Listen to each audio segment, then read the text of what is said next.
Hello everyone, welcome to Radically Loved Radio. I wanted to create a place where people can go to get inspired, get motivated, or find some clarity and get tools to create a radically loved life. I will do my best to provide information on a variety of subjects, including yoga, holistic health, life coaching, spirituality, meditation, and overall mindful living.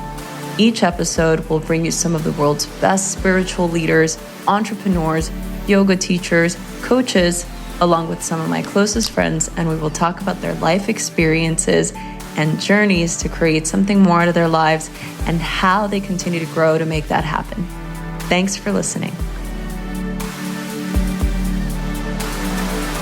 Hello, everyone. Welcome to another incredible episode of Radically Loved Radio. I am so excited today because there's so many things going on right now.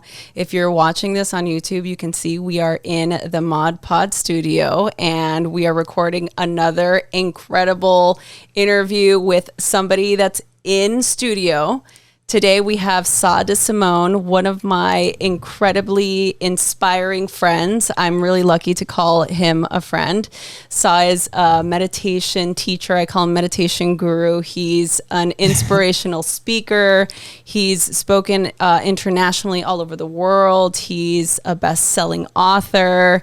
He is just somebody that you want in your life to just keep you grounded and inspired. He's also my inspiration for TikTok, which we will talk about. Oh, yes.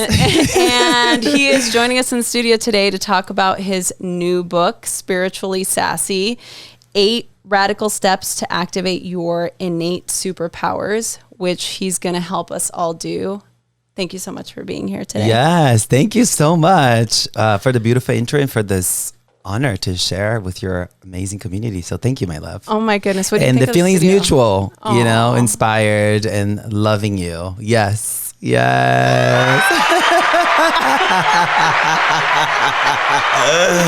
Yes. Oh, I love that. Everybody that's listening knows how long I yearned to have a clap track. Like, it's been years. It's been 300 plus episodes. And literally, this is how long it's taken to get that clap track. Let's hear it again one more time, and give it to me.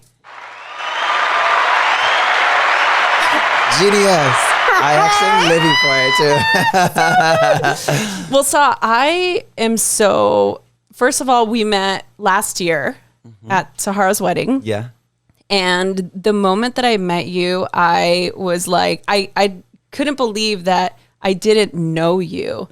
And I think even Allison Charles, Rockstar Shaman, was so surprised that I didn't know you. And she said, you and Sah would get along so well. Like, I can't believe you guys don't know each other. And I was instantly just in love. I was in love with your gorgeous, obviously, exterior.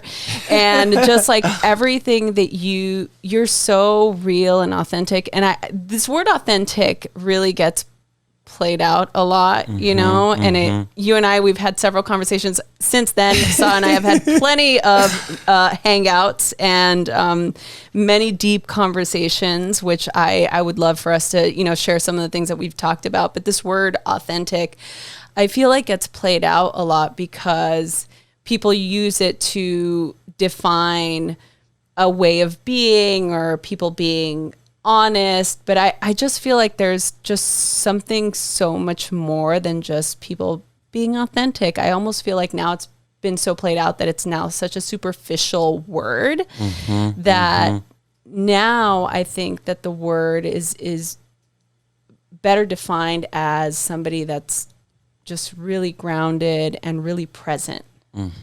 Beautiful. Right? And I actually want to riff on the name of your show. I think for me, the word that strikes a deeper chord for me is being radical, you know, because I think it does take a lot of courage to be committed to your healing, to not be committed to your lies, to being consistent, to being truthful and impeccable with your word and really committed to your heart values and, you know, all the stuff that sort of, you know, gets thrown under the rug, and we ended up being consistent to our lies, to our all the stuff that, you know, all of our conditioning, it's so easy to resurrect old versions of ourselves for us to continue to play this coherent act in the world, where it suits the addiction of suffering of all these people around us, because unintentionally we want what's familiar, right? And to do what's different takes a radical step. So I love, for me, when I'm thinking about being authentic, and I think that word gets thrown around so much around my work, around your work. I think authentic teaching, because I follow like a lineage of study. That's an important part. But as an embodied authentic person, I read it someone say size is just a radical being. Because of the consistency to saying, can I curse in the show? Yeah, of course. I don't give a fuck what anybody thinks, as long as I am, as long as I am, living from my heart, exercise my best qualities, and getting rid of my bullshit every day. That's what it means to be radically authentic. Let's put these words together. Yeah. Oh, I love that. And I totally agree. I want to back up a little bit and just give the audience a little bit of background on you. You're originally from Brazil, and you can get as deep as you want. As far as your history, you basically had a shift in your life. You had a pivot. You were you were working in the fashion industry, and then you went through this incredibly beautiful spiritual journey, which I know we can read about all in your book. Yes, you can. So thank you for that question. And so we moved as a family from Brazil to Florida when I was 16. Lived in Florida until I was about 19, and I got the fuck out as soon as I possibly could. And that's when I started to explore my queerness, explore my sexuality, explore my, my authentic self. Are we going to keep throwing this word around now? I guess we are, right? Yeah. No, it's fine. Now that we've defined it, I think we can. And I want to talk about your glossary. Is it in here? Right. Yeah. Okay, good. And then LA for a few years got really heavy into drugs.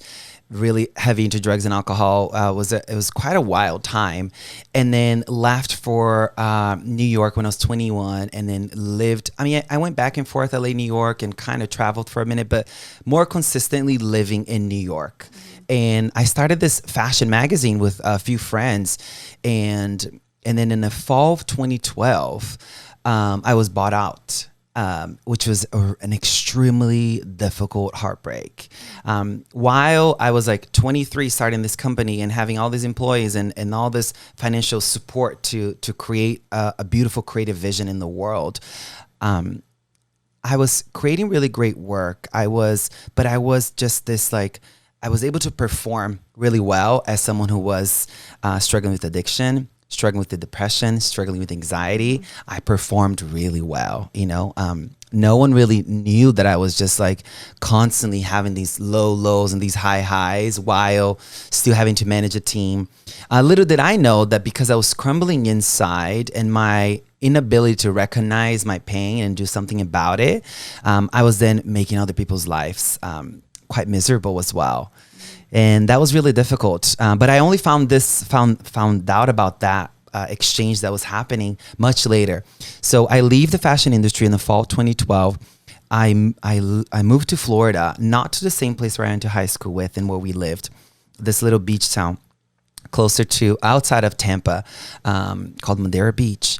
And I lived there for about a year. And that was when I started to look into meditation, holistic health, change how I started eating, started exercising, just dove into all the things, but still with the sort of skeptical, what the fuck is this all about? But I was still getting these little glimpses, I'll sit down to meditate and I'll be like, this feels good. What's up with this? What's in this thing? So I just kept going. And then I decided that I was going to go to India because that's, me being radical, being girl, I'm going to learn this shit. All in. Yeah, I'm going to learn how to meditate. I need to go find a radical saint and for them to show me how.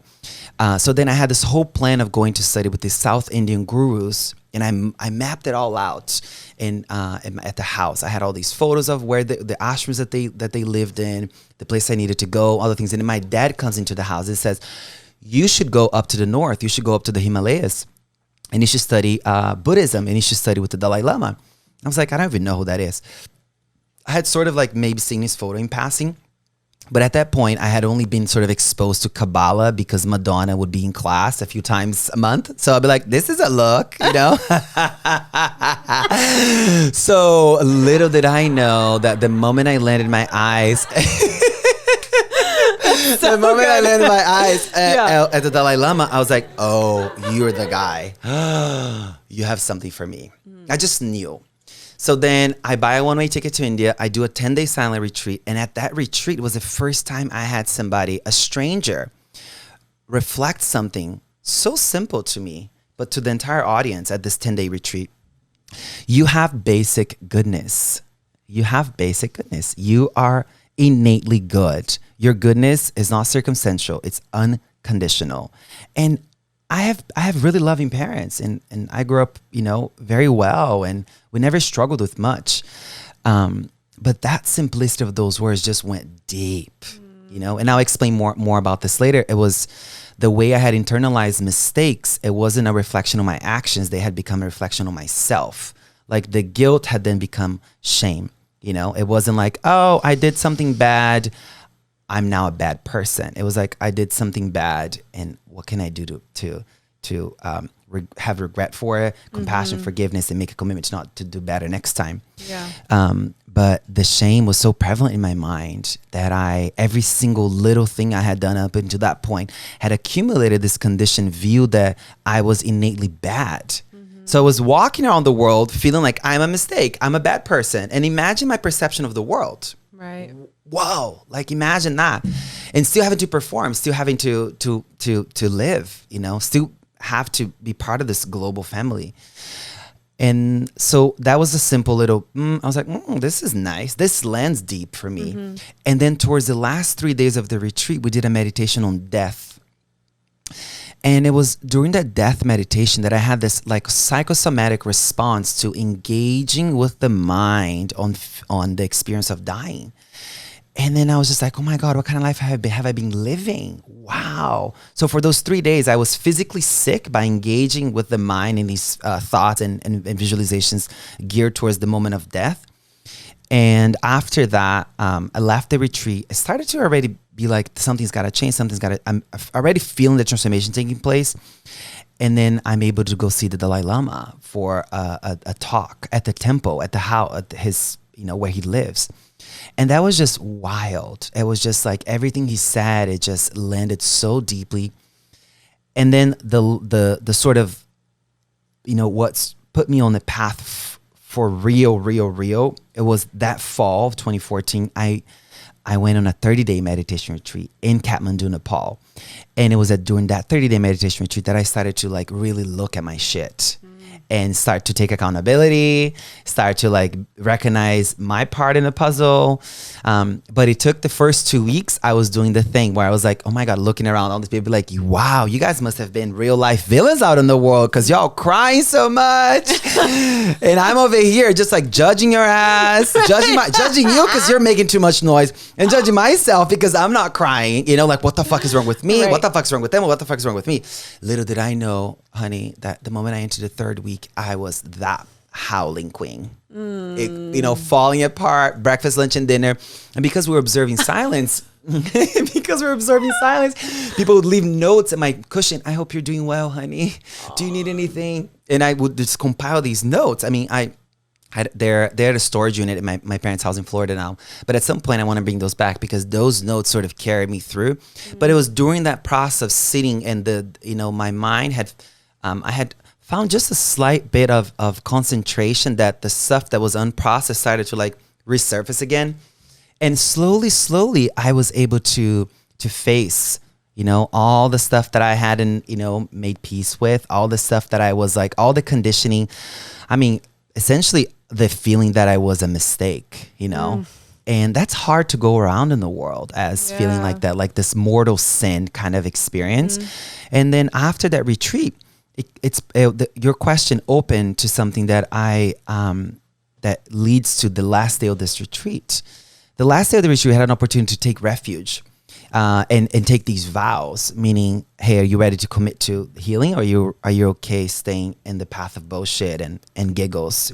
Now I commit to the healing, but still giggling, but it's just a different kind of path. So I said, I'm going to take these vows. I'm going to take this initiation.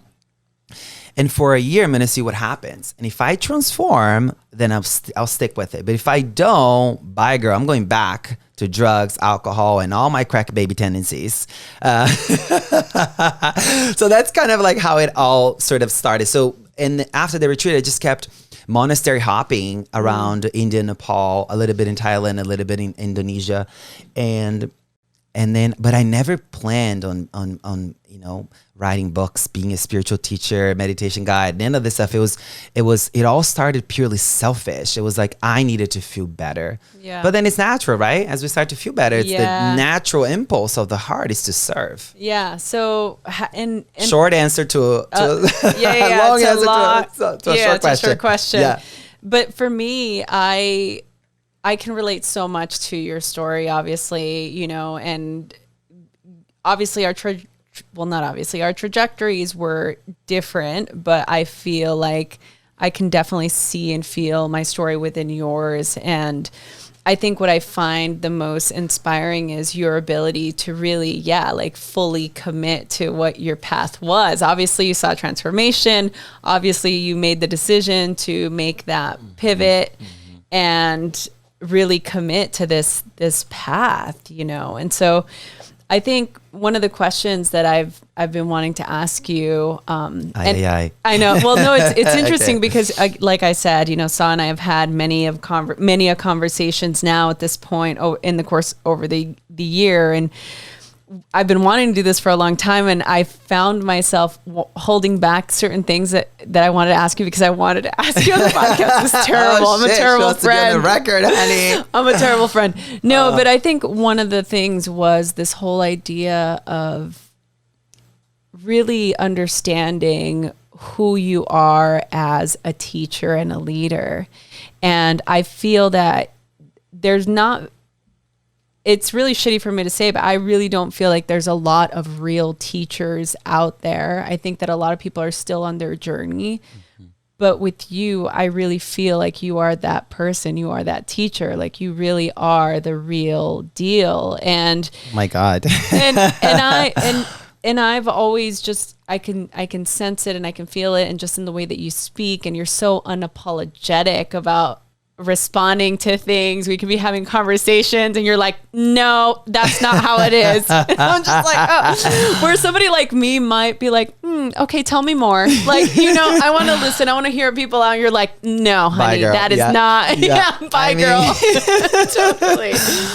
I'm sorry. No, but so the question really, I was making a statement, but the question is, in your process to becoming a teacher, what was the most important thing that you wanted to transmit to the people that you're serving? Joy. Because at the baseline, a huge thing for me has really not been about teaching people the path to enlightenment, although I throw that word around in there and I take these vows and I do these practices, blah, blah, blah, blah, blah. But I think approaching everything with joy and what that means, right? I think reminding people that they have this innate ability to be a joy activist. When I was experiencing suicidal thoughts regularly, it was like a visiting narrative constantly. And when you are living with that narrative in your mind, constantly nagging at you, constantly coming back, and you consider it, and you go as far as your system being so inflamed, and then you pause because you get a glimpse of like, no, girl, that's not the way. There's another way. So those glimpses were very far in between, but they were there. And then slowly, as I started to like be more committed to the path, more committed to my healing and transformation, more and more the gaps were longer. And when the gaps became longer and harmony started to prevail and more ease, then joy started to arise. And then laughter started to become a default, and smile started to become a default, and being flamboyant and making friends with my queerness and inviting everybody. Like walking around as a permission slip really became my motto. Like how could I enter the world letting everyone know that they have something special in them too? So that's where joy lives, I think, you know? That's really, I think what really has been like a catalyst for my own healing is recognizing this sauce that we all have, this ability that we can transform a room just by the quality of our presence, And so what I would like to help people with is just recognizing that like joy is innate, and like this quick pleasure that we keep going after, these quick little glimpses of happiness, it's all cute. But the truth of it, it's like, what can we do regularly to help us awaken this unconditional joy, this joy that's not circumstantial? And what like this entire book is several practices to get people to enter that place where they're requiring less from the outside world and they're giving more back.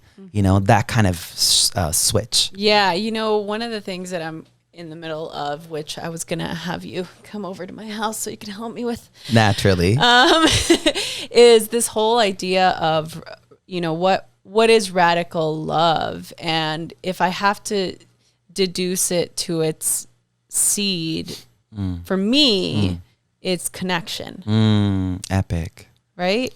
And so, see, this is why I want you to come over so you can help me, like, just oh my God, to write so some good. notes. Yeah, but I think that what you're saying ultimately is that that's like the subheading, right? Like joy is that connection. That's right. Connection to yourself. It's the connection to everybody else. That's right. And I think that's right. So important. That's right. One of the other things I wanted to ask you about, you've talked about epigenetics before, and obviously my story, I can relate to this, but can you tell us a little bit more about what epigenetics is and how it pertains to your story? Oh, it's actually a really interesting time to ask me that question, though. Because I did do a TEDx talk about transgenerational trauma, so how it impacts your genetic makeup.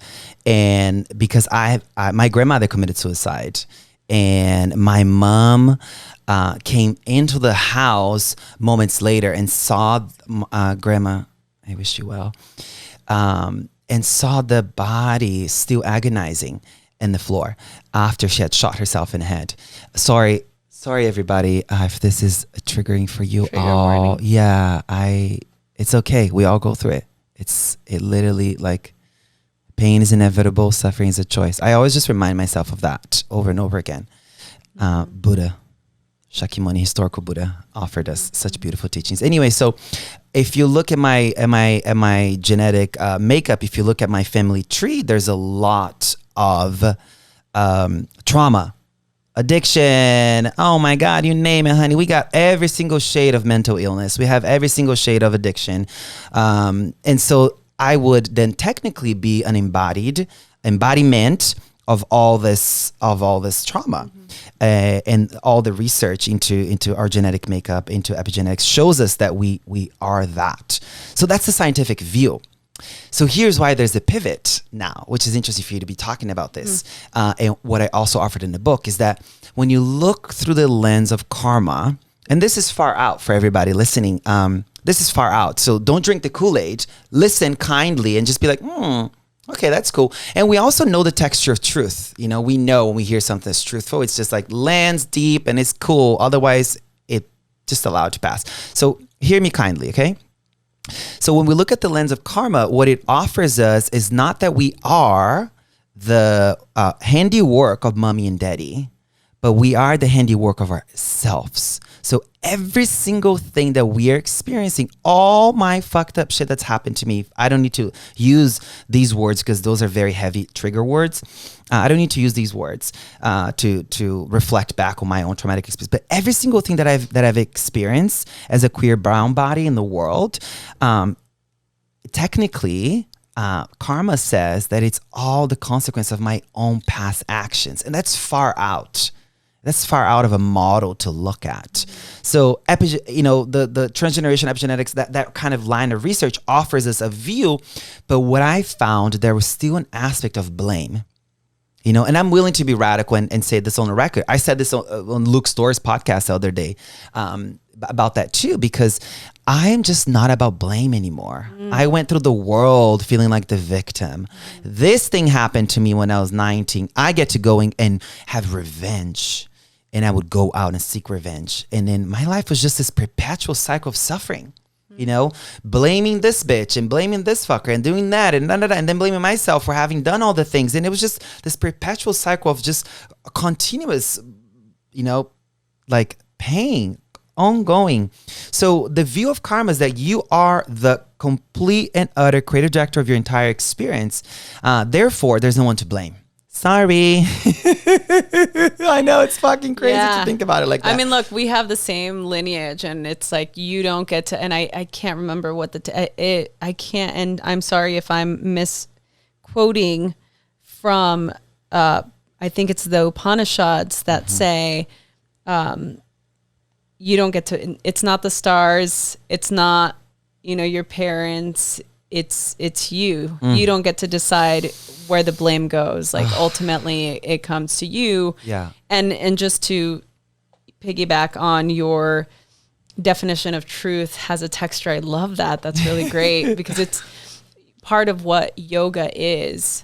The whole study and practice of yoga is to cultivate more discernment so that you discern what is truth. That's the whole purpose of why we practice yoga, is to learn more discernment.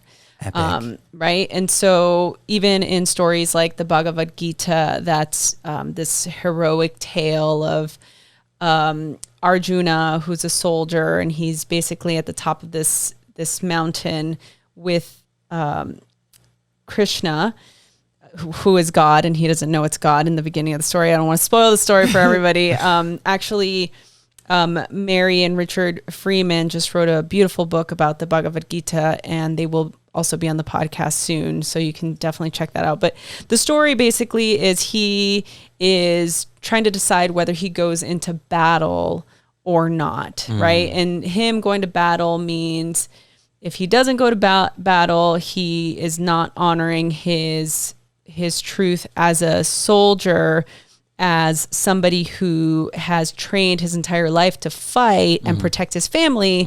Yet if he does fight, he's fighting his family, because on the opposite side, they're his family, people he grew up with. And that's right. So he's trying to determine whether or not to fight or not to fight. And I'm just going to tell you, close your ears if you don't want to hear the ending. The ending is he decides to fight, right? And the whole story is a metaphor for just our own internal battle to be able to follow our path, and even our purpose, our dharma, right? That's the whole purpose of the story. But I like to look at it in a more sort of practical sense of, in order for us to know what to do when we're confused, we have to cultivate discernment. We have to know what's going to be our highest truth. I don't think it's about right or wrong. I think that's a whole different conversation. I think it's about what's truest for you in that moment, right? So I think it's just, it's so akin to what you're saying, because I think it's so true for us to be able to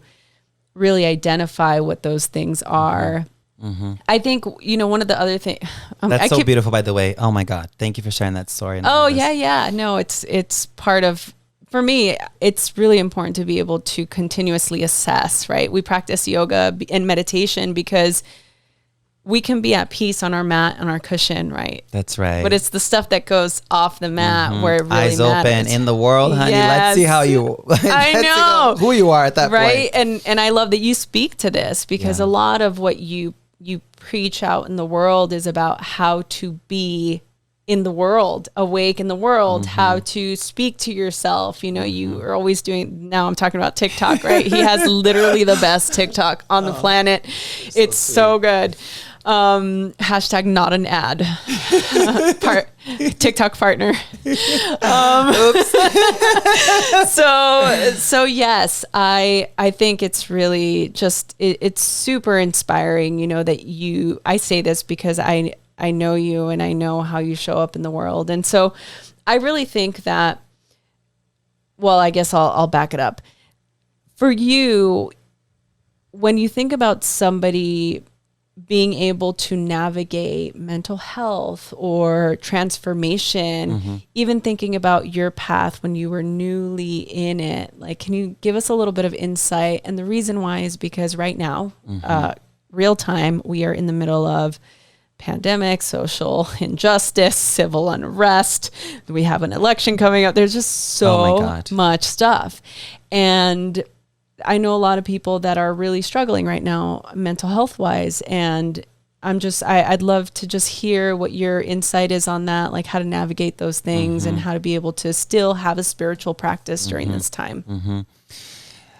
Can I just say one thing about the karma and the epigenetics thing real quick before I go into this? Guys, find what sets you free. If going through the scientific route is what's working for you, do that. If you want to go for the high view of karma, then do that.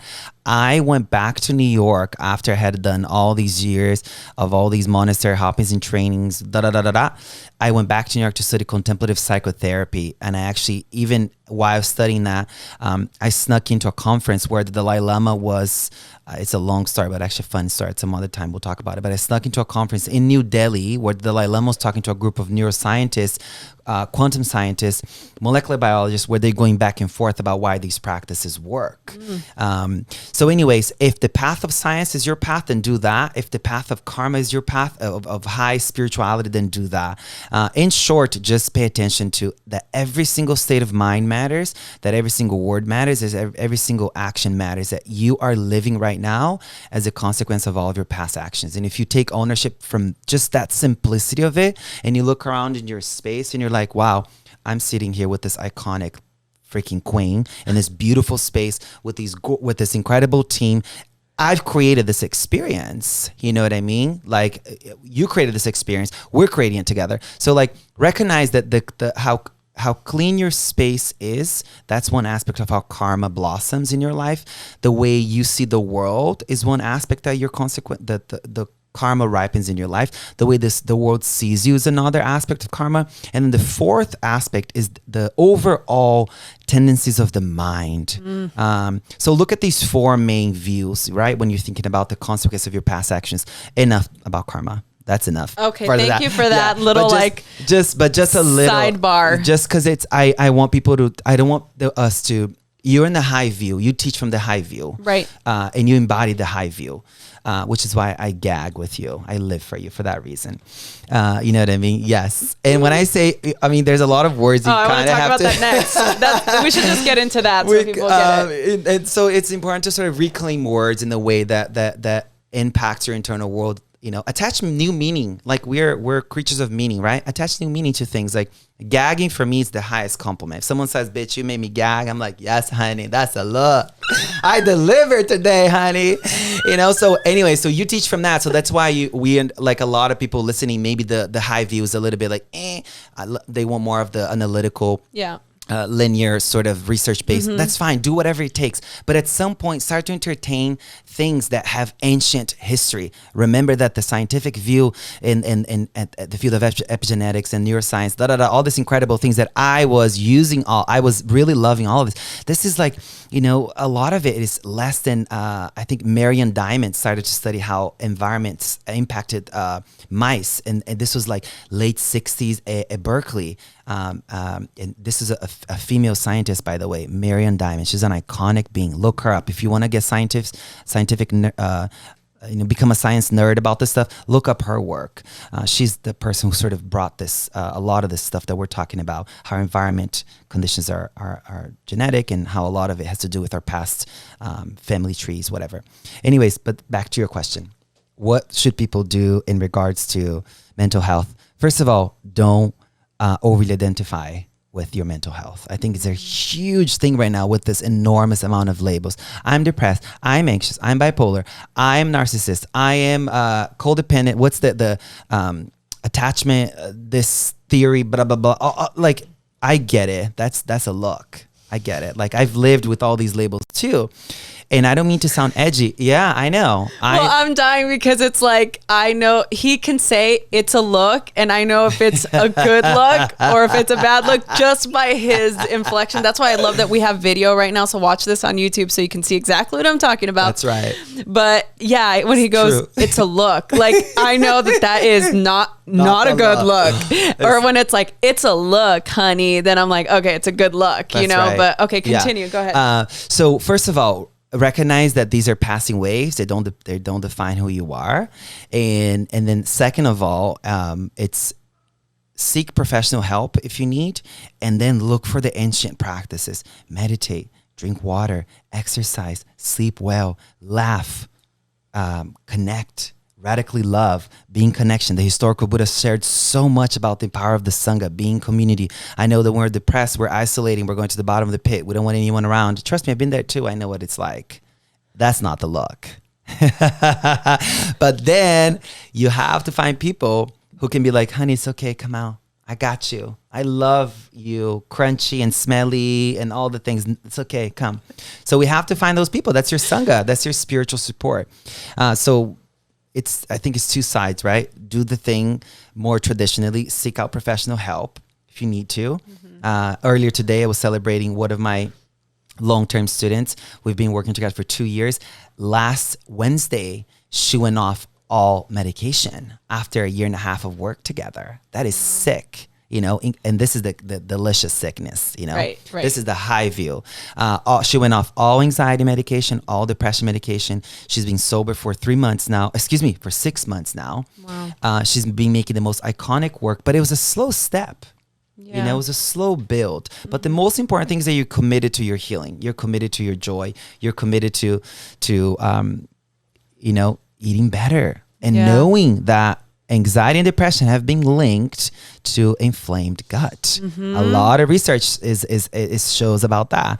And, you know, just ask yourself, when was the last time you laughed out loud with another person, not in front of a TV, not in front of your phone, with another human being? The last time you looked in each other's eyes and you just cracked the fuck out to the point where it was like, you know how we do it? Yeah. That kind of laughter. Like the kind we're doing right now. Yeah, exactly. You know what I mean? So I think that's a little bit of what I have to offer in regards to that. And, you know, in the book, there's so many practices, but be consistent to what's unfamiliar, you know, for a little bit, because I know, you know, Thich Nhat Hanh, a Zen master, a Zen Buddhist master, offers this a lot. He says, we're so addicted to our suffering. We're so addicted to our pain. To do anything different is so unfamiliar that we rather stay in the misery.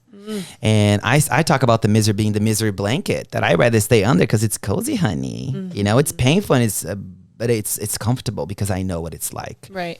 But to do something new, to do something different, to go out of your way, to choose to drink more water, to choose to sit down and concentrate your mind, to choose to breathe in a way that's healing, you know, to eat in a way that supports your awakening, all the things that we talk about. Yeah. It takes a little bit of devotional discipline, you know, like that, just a little.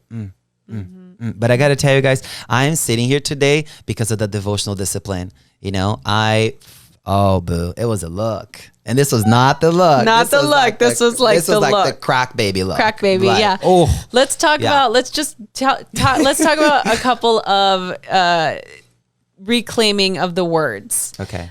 Tell me about the crack baby. So the crack baby, oh my God, I love that you want that word.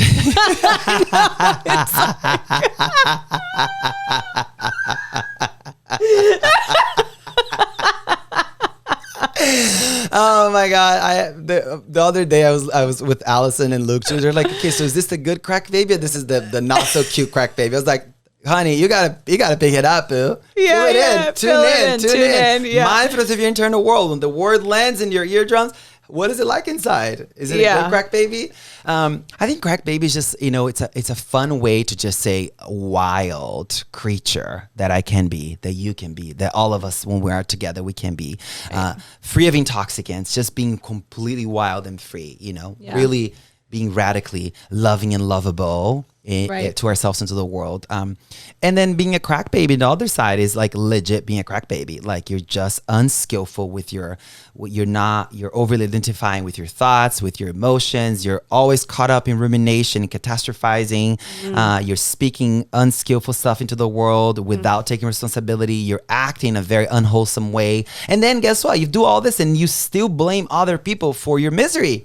That's the crack baby. That's not the cute crack baby. Right. The other crack baby is the spiritual crack baby, the one that puts in the work, that then lives this radically free life. And it's the first time actually speaking on the record about the crack baby. Oh, really? I'm like, if let's go, honey. Let's just do it. I'm like, let's just get it done. Yeah. Thank you for that. Yeah. What about the high vision? The high vision. The high vision is living a life of purpose. The high vision is recognizing that when you're living, it's like there's the high vision or no vision, like I know there's a lot of middle ground. There's an enormous balancing act. But then when you are living the life of the high vision, you're not going to, do all the things that you've done things that you used to do years ago. You're not going to scream at your mother or punch somebody or pick up the bottle or take a bump of coke or do all the fucked up shit they used to do because of a trigger in the now. Like if it's hysterical, it's historical, right? It is like one of my assistants told me this a while back, and I love that. And I think it really it has to do with the high vision or no vision. And then on the highest vision is recognizing that living a high vision life, it's really recognize that we all have a purpose here. And once you embody that purpose and you're living it out into the world, the next piece takes place, which is altruism, service, finding ways to be a global citizen. Oh. So high vision that's a little bit of the high vision, but the glossary of the book speaks to, we talk more about that too. Yeah. What's your, actually, I'm sorry, you guys are like, what's another one? You're gonna have to get the book. And you signed it for me. Stop. Of course. Naturally. Stop it. Hello. I cannot. Yeah. I love this. You guys autographed. Perks of the job. Oh my God. I'm so honored that we get to let the hair down and talk about the, really delicious stuff like this to your audience. This is so good. I mean, it really is. Sorry. I was like way too close to the mic. Sorry, Ed. So one of the things, I broke the third wall. You guys, this is so cool. Like literally being in the studio. I'm living it. Yeah, so good. Yeah. Okay, so just going back on the word thing, semantics. You and I and Ali and Sahara were having a conversation about a word, and I think you and I were really on board with the word. And I wanted to bring this up on here because no, the word was surrender. Right? Okay, remember? Good. Oh, thank God, is that one? Yeah. No, I know. There's a couple other ones. So it's just good. not time for those conversations yet. But thank you. But yeah, surrender. And I think you and I had the same sort of reclaiming of that word because we felt it was a little bit of a trigger word for us. Mm-hmm. And it was a gag, but not a good gag. Not a good kind of gag. So tell me a little bit about, do you remember the conversation? It doesn't have to be exact. I mean, I'm just curious for you. I think, but I'm just going to say this thing, but I'm going to put the hot potato right back at you. Fine. I think that the word surrender, it sometimes leaves you up to like destiny and leaves you up to like being like a bystander to your life. Surrender, and it's going to like, and that's just not how I run, and that's not how any of my teachers have taught me. So I feel like when that word is tossed around, like surrender, honey, it really is like, please don't. You know what I find really interesting? I agree with you, and I will elaborate a little bit more since you threw the hot potato back at me. And you and I have similar family history. And I think that I noticed that a lot of people that have the same sort of family history that we have gag, not the good kind of gag, with that word surrender. Because I think that for people that have had to come out of difficult situations when you've dealt with addiction or mental health, you kind of get to this place where you have to be action based, right? So this whole idea of surrender almost feels like surrender means I give up. That's right. And we've not gotten here because we gave up. We've gotten here because we've continued to swim against the current. That's right. And so I think that I'm not irked by the word surrender. And I'm actually writing about this in the book, inspired by you, of course, of the conversation that we had, was that I think the word surrender should be accompanied by an and. Like surrender and beautiful, my God. Be present and fully show up for your life, or surrender and do the work needed to get you into a state of presence or awareness or wakefulness. So it shouldn't, I hate the word should too. I'm like, should. Don't should all over yourself. Some shoulds are good. I say them with capital S, so let it rip with the capital S. Okay, well that's my feeling, and I just remember it really resonating with me enough to where I was writing about it, because I was like, I think this is really important to talk about, because people that are listening to this might feel the same way, and there's others that might not, and that's okay. You really let whatever you need land, and what doesn't, it's okay. And it's part of us being able to have these beautiful conversations about different things, you know? Right. For you, when you think about a spiritual practice and you think about the process of how there are many paths, what would you say to somebody who's listening to this and is spiritually curious? You should write next book about spiritually curious, honey. One thing, just as you're talking, one thing that landed for me about surrender, sorry to keep going back onto this, but no, it's fine. It was the word patience. When I think about surrender, I think of patience now. Thank you for that. I think it's like doing your best effort and then surrender, but I would just take it as like patience, patience. I like that. You're good, girl. You're good. Yeah. Like it's happening, I think the problem is this sense of urgency that we want things to happen right in this motherfucking moment. And if it doesn't, then I'm miserable, So I think that when I'm thinking about the word surrender, and maybe Allison should give us a whole, but I like what you're writing. I'm so happy writing your new book about this, because I think surrender and it's be patient and do the motherfucking work. Yeah. I think that's kind of the thing. Yeah. So what was the question about spiritually curious? Oh, yeah. So I think it's just, for people that are listening to this, I don't ever like to assume that people are listening to this podcast and they're already on some sort of yogic, mindful journey. That's right. Spiritual awakening. So maybe somebody's listening to this particular episode and they are wanting to maybe even just define what a spiritual path looks like for them. For you, what is a spiritual path? What does it look like? Oh my God. A spiritual path is, that's such a good question. I mean, I don't want to give you the Wikipedia definition. The definition that I have is a constant unlearning and remembering. That's kind of like unlearning the conditioning and remembering what's at the base of my being. I'm dead. I'm gagging the good kind of gag. Hey. And then here's the next thing, though. Remembering, unlearning and remembering. That's a cute one. I probably am saying this for the first time as you like, woke that up within me. So thank you for that.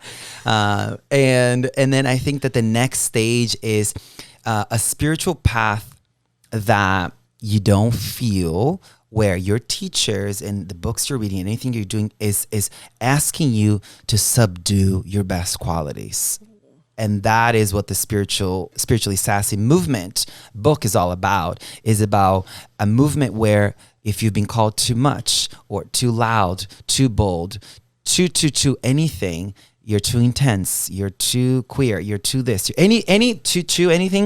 anything extra that we've been told and we had been conditioned with a neglect and a push down and a push off away, this is the path for you. Spiritually Sassy is a place where it not only welcomes you, but celebrates your extraness as the pathway to your freedom.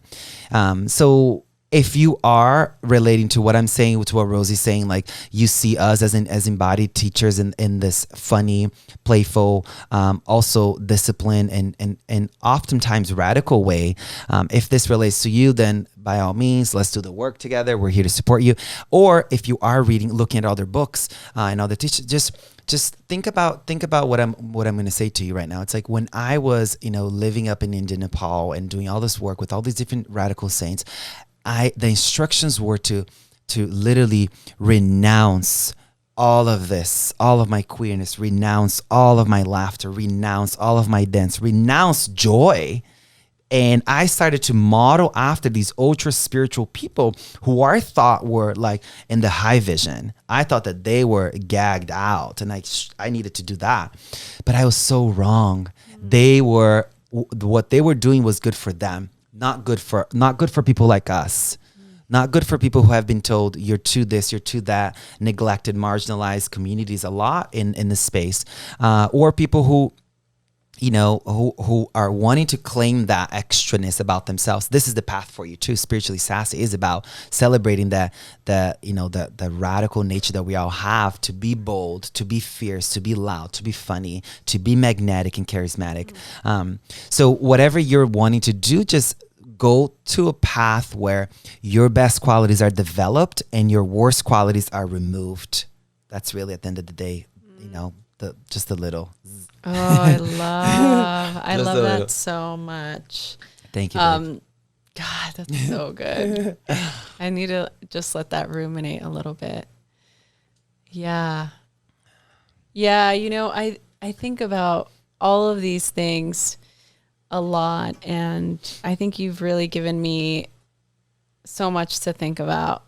So just so you know, I just love you, by the way. Thank you. Because a lot of this stuff only happens in this impeccable chemistry and connection, these sprouts, these seeds are dormant and living, and they come up when I'm writing, but it's in these, moments where you're watering the seeds of inspiration, of fierceness within me. Like you're the sunshine and the little bit of water. You're the fertilizer to what's at the base of my being. So thank you for that. And for everyone listening, if you have friends who do this, who are the spiritual fertilizer to your garden, keep them close. Remind them of that constantly, and I don't do this enough, but I hope you psychically, you get my messages. Oh, 100%. Of love all and the time. Support and bitch. Well, I watch you all the time. I'm like, thank you. You inspire me to be my sassiest self. I try to walk like you, but it just doesn't work. My legs are too short. We have a very high listenership in Brazil. Oh, wow. Yeah. So can you say something to our Brazilian listeners out there? Oi, amores. Te amo. Eu não sei, o meu português, eu não consigo dar aula em português. So, eu tenho que falar mais em inglês, mas adoro vocês, amo vocês, and at some point no futuro eu gostaria de poder relembrar como falar português fluente para eu poder dar aula e dançar com vocês. That was so hot. I just said, please forgive my Portuguese. I wish I had, better. I wish I could speak Portuguese better so I can talk to you guys about all this high view stuff. Oh my goodness. Yeah. Well, thank you so much for that. That's so beautiful. So we're coming to the closing of this podcast. I don't want to say end because things never end. They just continuously keep growing and moving and thriving. So I'm going to, before I do the closing, I just want to tell everybody, please get this book. This is an incredible book. By the time you're listening to this or watching this, it is out. There we go. Oh, beautiful. And so where can people go for more information or to connect with you? You can go to my IG at Sah D'Simone, or you can go to TikTok at Sah D'Simone too, or on my website, myhealingally.com, where you have access to all the courses, meditations, my membership, events and things I'm doing. Yes. myhealingally.com. Okay, great. And we will put all of those links in the show notes of this particular podcast episode, or if you're watching the video, if you go down to the description, all of the links that Sah mentioned will be there. So you can just click and follow him and just tell him how incredible he is. So the final question I ask all of my guests, and it's pertaining to this podcast. And, you know, as I grow, the podcast grows, and just my why begins to shift and move. And so radical love for me now means that ultimate connection to whatever it is that you connect with, to your highest self, your highest vision, your highest power. The question to you is, how do you feel radically loved? How do I feel radically loved right now? Just like looking at your eyes, the way, you know, seeing how you see me. It's like, oh my God, it's so good. Feeling radically loved, I think it happens in community. You know, I think it happens in community. And I mean, the Buddha had a very specific definition about love, which is to understand and to support somebody's happiness. And I feel like that's exactly what you give me when you look at me, when we are in community around your pool, hanging out with your pit bull, which was the first time I was around a pit bull before. It was at your house. I actually told my trainer a couple of weeks ago, he has a pit bull too. And I was like, the first time I hung out with a pit bull was maybe earlier this year, my friend Rosie's house. It was quite a healing experience for me. So I think radically loved, how do I feel radically loved? In community, you know, in community. It really is. And then also, like, when it's me alone, it's being able to wake up in the morning and smile at my reflection in the mirror and be like, bitch, you got this. Let's go. That's how I, you know, radically love myself. And no matter how crunchy I wake up, the hair is like a crack baby look. I'm all crusty, you know, feeling all kinds of crunch and being like, and I'm like, hey, bitch, what's up? You're a look. That is how I show myself radical love. Oh, Sah, I love you so I love you much. too. I just want to take this moment to thank you for everything that you've done and created in your journey on your path. You're helping so many people. I know how hugely impactful your teachings are. Thank you for just being your truest, realest self. And just thank you for being here and for sharing your wisdom with our community. Oh my God. Thank you, honey. So much, so much. Guys, if you're listening, I invite you to just gently close your eyes for one moment. And I'm just going to whisper a few words. And this is a compassion mantra. This is the female Buddha, Tara, green Tara. And the mantra is Om Tare Tutare Ture Soha. Om Tare Tutare Ture Soha. Om Tare Tutare Ture Soha.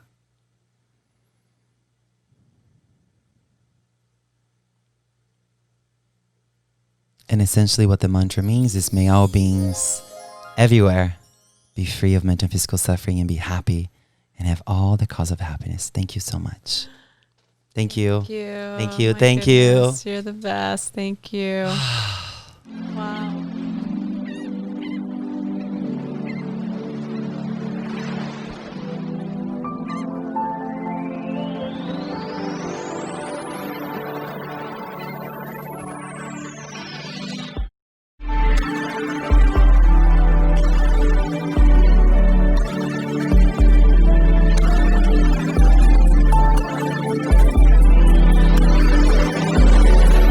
Hey everyone, I hope you enjoyed this episode. I am so excited to continue to do this. Please share this with your friends. Email us, message us on Instagram at Rosie Acosta or on Twitter at Rosie Acosta. Subscribe on iTunes, write a review. We love doing this, so please help us continue to keep this podcast going. Thanks for listening.